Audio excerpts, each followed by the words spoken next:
ভারত সরকার BSNL কোম্পানিকে ৮২,০০০ কোটি টাকার প্যাকেজ দিয়েছে ২০২৪-২৫ প্রজেক্টের জন্য। আর এই জিনিসটি মুকেশ আম্বানির একদমই পছন্দ হয়নি। সরকার নিজের বাজেটের অঙ্ক থেকে ৮২,০০০ কোটি টাকা বিএসএনএলকে হঠাৎ করে দিয়ে দিল। এই জিনিসটি শুধু মুকেশ আম্বানি নয়, আরও অন্য অনেক লোকেরও পছন্দ হয়নি। শুধুমাত্র তাই নয়, মুকেশ আম্বানির শেয়ার যত মার্কেট ছিল সেদিনই প্রচুর সংখ্যক ঘাটতি হয়ে যায়।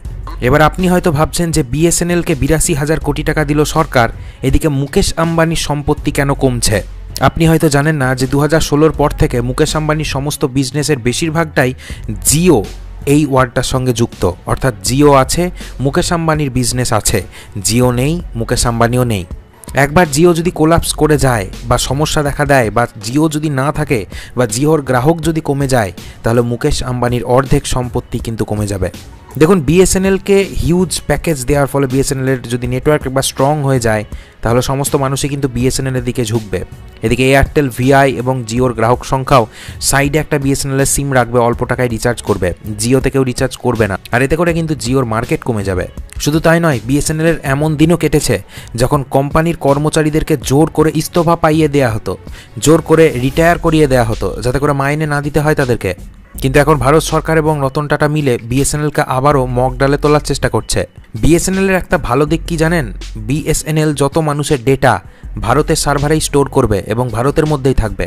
উল্টো দিকে জিও, ভিআই, এয়ারটেলের ক্ষেত্রে কিন্তু একটু হলেও ১৯-২০ হওয়ার ভয় থাকে।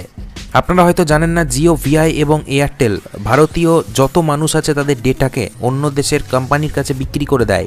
ডেটা বলতে আপনার ব্যাঙ্ক অ্যাকাউন্টের ডেটা নয়, ভারতবর্ষের জনসংখ্যা, কোন মানুষ কি ভালোবাসে, মানুষের ইন্টারেস্ট, সেই সমস্ত ডেটাগুলোকে বিক্রি করে জিও অনেক হাজার কোটি টাকা কামায়। তো বন্ধু, চলুন আজকের এই ভিডিওতে অনেক কিছু আপনাদেরকে বলি। তবে শুরু করার আগে, জিও আস্তে আস্তে মানুষের মন কাটছে, মানুষের ভালোবাসার পাত্র হয়ে উঠছে, তার জন্য ভিডিওটিকে একটা লাইক দিয়ে সাবস্ক্রাইব করে যান। এতে আপনাদের একটা সেকেন্ড টাইম লাগে, কিন্তু আমাদের প্রচুর উপকারে আসে। বন্ধু, প্রথমেই বলে রাখি, জিও, এয়ারটেল এবং ভিআই এরা ভারতীয় যত মানুষ আছে তাদের ডেটা কিন্তু ভারতের মধ্যে রাখে না, তাদের ডেটার কিছুটা অংশ বাইরে পাঠিয়ে দেয়। কিন্তু বিএসএনএল এর জন্য আশ্বাস দিয়েছে, তারা বলেছে ভারতের ডেটা ভারতেই থাকবে। শুধুমাত্র তাই নয়, এর জন্য টাটার সবথেকে বড় কোম্পানি টিসিএসকে এর ভার দেওয়া হয়েছে। টাটার নাম যদি কোনো কোম্পানির সঙ্গে এমনিতেও লাগিয়ে দেওয়া হয়, তাহলে মানুষের বিশ্বাস এমনিই বেড়ে যায়।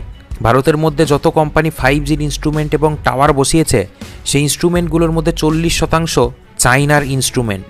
আপনি হয়তো জানেন যে চায়নার হুয়াওয়ে এই কোম্পানির ইনস্ট্রুমেন্ট নিতে মানা করে দিয়েছিল আমেরিকা এবং ব্রিটেনের মতো সরকার। কিন্তু ভারতে জিও এবং এয়ারটেলের মতো কোম্পানি এই হুয়াওয়ের টেকনোলজি ব্যবহার করছে, মানে চাইনিজ ইনফ্রাস্ট্রাকচারই ব্যবহার করছে। উল্টো দিকে বিএসএনএল এটা একদম পরিষ্কারভাবে জানিয়ে দিয়েছে, হুয়াওয়ে কেন, চায়নার কোনো টেকনোলজি তারা ব্যবহার করবে না, সব কিছুই ভারতের টেকনোলজি ব্যবহার করবে।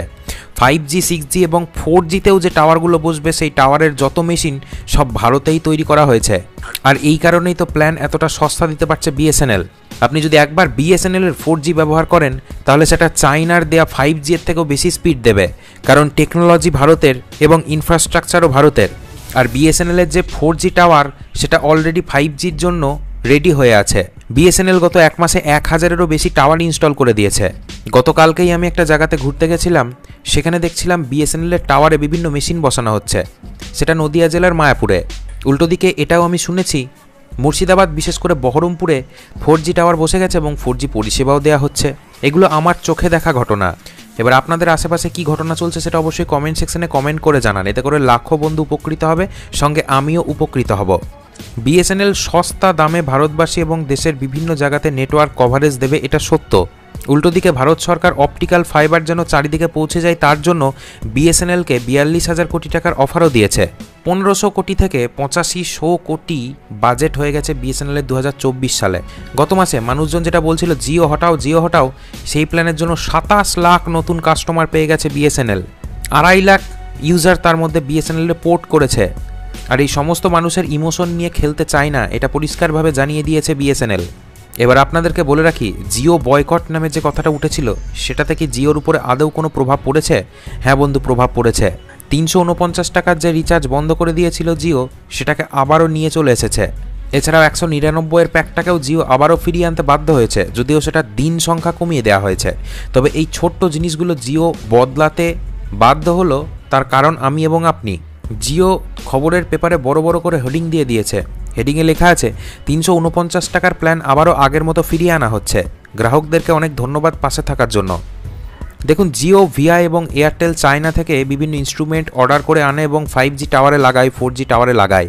কিন্তু 2024 এবং 25 সালের বাজেটে ভারত সরকার বিদেশি সমস্ত রকম জিনিসে ইনক্লুডিং বিভিন্ন ইনস্ট্রুমেন্ট সমস্ত কিছুর উপরে ভ্যাট এবং জিএসটির বড় বড় ধাব্বা লাগিয়ে দিয়েছে। মানে প্রচুর ট্যাক্স দিতে হবে বাইরে থেকে কিছু আনতে গেলে, যাতে অন্যান্য কোম্পানিগুলো প্রচুর টাকা খরচা হয়। তবে এতে একটা ভালো দিকও আছে, কি না ভারতের জিনিসই আমরা বাধ্য হয়ে ব্যবহার করব। বন্ধু, ভারত সরকার শুধুমাত্র এখানেই থেমে নয়, এমন কিছু জায়গাতে ইনভেস্ট করেছে যেগুলো ভবিষ্যতে আমাদের নেটওয়ার্ক এবং মোবাইল রিচার্জ কম করতে সাহায্য করবে। খবর তো এটা উঠে আসছে যে নরেন্দ্র মোদীর প্ল্যানেই আবার এটা হলো, এমনভাবে দাম বাড়িয়ে দেয়া করালো কোম্পানিগুলোকে যাতে করে বিএসএনএলে আমরা রিচার্জ করি, আর এতে করে আবার বিএসএনএল উঠে পড়বে। বন্ধু, কিছু বছর আগে যখন জিও ছিল না তখন মানুষের দিন এমনিই চলতো। তারপরে যখন জিও এলো তখন সমস্ত রিচার্জ প্ল্যানের দাম এতটাই কমিয়ে দিল যে অন্যান্য কোম্পানিগুলো হিমশিম খেয়ে গেল। তারপরে হঠাৎ করে রিচার্জের দাম আবার জিও বাড়িয়ে দিল। পাশাপাশি ভোডাফোন এবং এয়ারটেলের মতো কোম্পানিও রিচার্জের দাম বাড়িয়ে দিতে বাধ্য হলো। এই করে জিও তো মানুষের মাথাটা খেলোই, তার সঙ্গে আদার্স কোম্পানিগুলোকেও টাকা বাড়িয়ে দেয়া করালো জিও। এখন এই মুহূর্তে বিএসএনএলকে এমনভাবে মানুষ বেছে নিয়েছে যে কারণে জিও, ভিআই এবং এয়ারটেল উভয়ই খুব কষ্টের মধ্যে দিন কাটাচ্ছে, তারা ভয়ে ভয়ে দিন কাটাচ্ছে। তো বন্ধু, আজকের এই খবর থেকে জানতে পারলেন যে ভারত সরকার কতটা ইনভেস্ট করেছে বিএসএনএলের উপরে এবং ভবিষ্যতে খুব তাড়াতাড়ি বিএসএনএল আরও ভালো পরিষেবা দিতে চলেছে। আর এরকমই ট্রেন্ডিং খবর পাওয়ার জন্য অবশ্যই সঙ্গে থাকুন। আজকে ভিডিওটি দেখার জন্য অনেক ধন্যবাদ।